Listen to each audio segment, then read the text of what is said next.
All right, everybody, here you see your core bites number 62. So please make sure you make corrections on your paper and let us know if you have questions.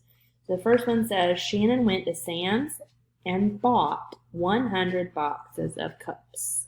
There were 50 cups in each box. How many cups did Shannon buy? Okay, so we know that Sam's sells items in bulk, so there's going to be a lot of them. So 100 boxes of cups, and there's 50 in each one. Okay, so we're going to have to multiply. So there is a trick you can do. So whenever you have zeros, if you put the first number and then move the other number over, because you know you're going to have a zero, so just bring that zero down if it's right there in the ones place, and then just go ahead and multiply the other ones. So 5 times 0 is 0, 5 times 0 is 0, 5 times 1 is 5. So we're going to have 5,000 cups. So either she's preparing for multiple Christmas and Thanksgiving celebrations to come, or she has some kind of other big event going on. Okay? For number 2, which sign makes the sentence true? We have 2,000 and we have 2,500.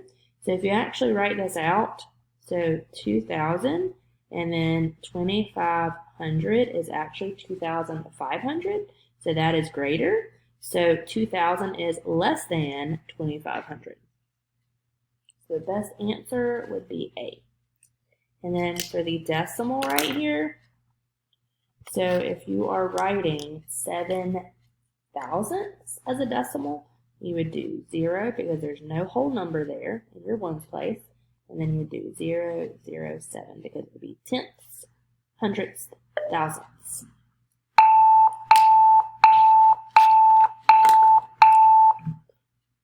And then for number 4, we have a protractor and we're trying to figure out what the measure of the angle is. So if we look right here, it is directly right there at that number. So that would be 90 degrees. So that would mean it is a right angle. And then for your last one, it says a triangle with only one right angle is called a blank triangle. And the answer would be a right triangle, because just like up here, we see that it's 90 degrees, so it's a right angle, right? So if this was a triangle, it would only have one right angle, so we call it a right triangle, okay? So make sure you make your changes and let us know if you need help with anything.